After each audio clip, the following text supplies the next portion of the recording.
PPKM darurat menjadi sebuah kebijakan yang harus dipatuhi oleh masyarakat setempat. Kali ini salah satunya adalah Kota Bandar Lampung. Nah, apakah kebijakan tersebut turut mempengaruhi baik itu tentunya dari masyarakat maupun juga kasus COVID-19 sendiri? Saat ini kita masih melanjutkan bahasan dalam bedah tajuk Lampung Pos bersama dengan Bang Iskandar Zulkarnain. Oke Bang Is, jadi apabila kita lihat saat ini, apakah ada perubahan atau dampak nyata dari adanya PPKM tersebut, Bang? Ya, yang jelas kita tidak bisa melihatnya dalam rentang 1-2 hari. Jadi kita harus melihat rentang waktu itu 1 minggu ke depan. Dan dengan PPKM darurat, artinya beberapa ruas jalan di Kota Bandar Lampung itu disekat, kecuali bagi mereka yang memang bekerja yang diperbolehkan untuk bisa lalu lalang di dalam kota. Bagi masyarakat yang tidak punya kepentingan, tentu ini dialihkan untuk putar balik. Kita dukung ini, kita tidak perlu berkeluh kesah, tidak perlu mencaci maki pemerintah, tidak perlu mencaci maki TNI Polri. Satu-satunya harus kita kuatkan bahwa PPKM darurat itu adalah salah satu ikhtiar kita untuk menekan virus yang sangat ganas ini gitu. Oke, dalam sebuah hal baru tentunya mungkin ada shock culture, bisa dibilang seperti itu ya Bang Is ya. Dan kita lihat memang tentunya dari masyarakat juga memang ada sedikit penolakan, ada sedikit kekhawatiran dan juga rasa terkejut juga. Bagaimana sikap dari Bang Is sendiri menghadapi hal itu? Saya kira bukan sikap dari saya, bagaimana Lampung Pos mengedukasi masyarakat supaya masyarakat patuh dengan apa yang digariskan dalam PPKM darurat dan PPKM mikro ini. Nah, yang perlu kita gugah dari kebijakan ini adalah pemerintah harus cepat merealisasikan bantuan sosialnya. Seperti yang disampaikan oleh pemerintah pusat, akan ada bantuan beras, terus juga bantuan langsung tunai. Dan kita juga bersyukur bahwa bagi masyarakat yang rumahnya punya aliran listrik di sekitar 900 pot itu kan ada subsidi dari pemerintah. Ini bersyukur dan mudah-mudahan bantuan-bantuan dari pemerintah berupa bantuan sosial, bantuan langsung tunai atau lain-lainnya ikut meringankan beban masyarakat yang hari ini mereka harus mencari makan setiap hari, ya kan? Nah, ini tentu kita tidak perlu berwacana, silahkan mungkin masyarakat bisa melalui RT, melalui kelurahan, ya kan, supaya mereka juga tenang di rumah, tidak perlu dia berjalan-jalan, tidak perlu dia keluar rumah dalam waktu sampai tanggal 20 gitu loh.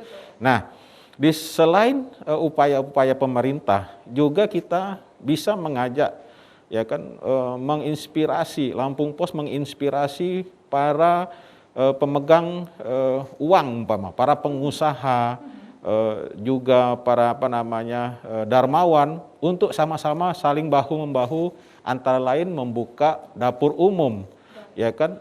Bagi mereka yang tidak bekerja, juga mungkin ada yang isoman, itu isolasi mandiri, bisa dibantu lewat RT, lewat kelurahan, sehingga mereka sangat betah, mereka sangat berupaya untuk menyembuhkan penyakit yang sekarang ini menyerang tubuh mereka gitu loh Mbak. Ya, karena apapun itu dengan adanya PPKM darurat tentunya ada pembatasan dan itu yang dikhawatirkan oleh masyarakat kita, bagaimana mereka ingin mencari nafkah, karena itu pun kita harapkan tentunya ada gotong royong dari segala macam pihak, salah satunya adalah bantuan dana sosial ya Bang Is. Nah, untuk pelaksananya sendiri bagaimana? Ya, saya kira harus kita tidak boleh menunda-nunda bahwa bantuan sosial itu sangat dibutuhkan oleh masyarakat menengah ke bawah, ya kan? Karena bagaimanapun juga karena perutlah mereka bisa berjuang gitu kan. Karena isi perutlah mereka bisa hidup, bertahan dengan situasi yang hari ini sangat mencekam gitu ya kan. Dan juga selain pemerintah juga ya masyarakat juga di sekitar lingkungan juga bisa membantu, menghibur, paling tidak ikut mendorong supaya teman-teman, kawan-kawan, saudara-saudara kita yang lagi menjalankan isolasi mandiri ini bisa cepat sembuh dari penyakit yang mewabah ini gitu loh, Mbak. Iya, tentunya kita harapkan demikian karena bagaimanapun mereka juga yang isolasi mandiri ingin supaya keluarganya juga aman tentunya ya, dan tidak harus keluar rumah memaksakan diri untuk mencari nafkah kemudian juga lain sebagainya. Semoga PPKM darurat ini menjadi salah satu solusi agar tentunya semuanya bisa tenang kembali. Nah, selanjutnya Bang Is, bagaimana solusi tentunya agar kesadaran masyarakat itu bisa kembali diperkuat terutama dalam PPKM darurat ini? Yang pertama, aparat harus tegas melakukan tindakan karena kesehatan adalah keselamatan itu di atas segala-galanya, ya kan? Nah, ini harus dikobarkan ke masyarakat bahwa tidak ada gunanya uang menumpuk, ya kan, harta kemana-mana kita punya, tapi kondisi masyarakat, kondisi kita sendiri dalam keadaan sakit. Maka itu solusi yang kedua, selain penegakan hukum yang sangat ketat, yang sangat kalau memang dia melanggar ya tutup. Kalau dia memang melanggar ya dia harus dikasih sanksi. Itu jangan tiding aling-aling lagi karena umpama kita harus jangan sampai di tengah-tengah PPKM darurat dan PPKM mikro ini orang mencari panggung untuk bersosialisasi, untuk dia melakukan pencitraan. Ini sudah tidak zamannya lagi gitu ya kan. Yang perlu hari ini adalah kita sama-sama membantu masyarakat yang terpapar COVID-19 ini.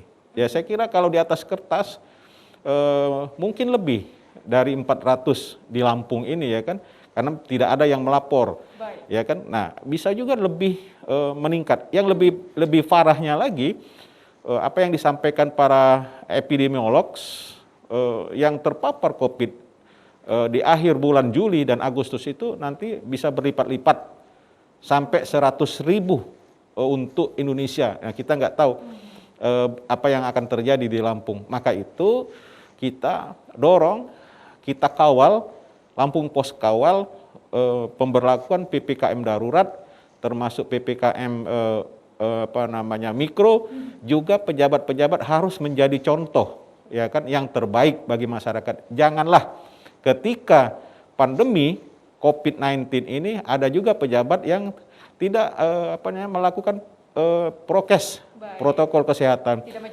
tidak mencontoh yang baik. Masih ada juga yang menghadiri pernikahan, menggelar pernikahan. Ya sudah cukup lah, jangan sampai mereka menjadi klaster baru bagi masyarakat gitu loh. Ya, tentunya ini semua menjadi suatu hal yang harus dilakukan bersama, bagaimana tentunya dari masyarakat, pemerintah, kemudian instansi lainnya. Kita berharap dengan adanya PPKM darurat ini, kita berhasil untuk mengatasi COVID-19 dan tidak perlu diperpanjang apabila memang itu sudah melandai angkanya. Kita tentunya melihat saya kira perlu diperpanjang ya kan, kalau masyarakat tidak patuh dengan protokol kesehatan. Kita dukung itu. Kembali lagi kepada masyarakat tentunya. Oke, terima kasih Bang Is. Baik pemirsa Metro TV Lampung, demikian untuk Bedah Tajuk kali ini, namun jangan kemana-mana. Setelah ini kita akan membahas trending topik apa saja yang ada di multi platform Lampung Post Group lainnya. Tetaplah bersama kami dalam Bedah Tajuk Lampung Post.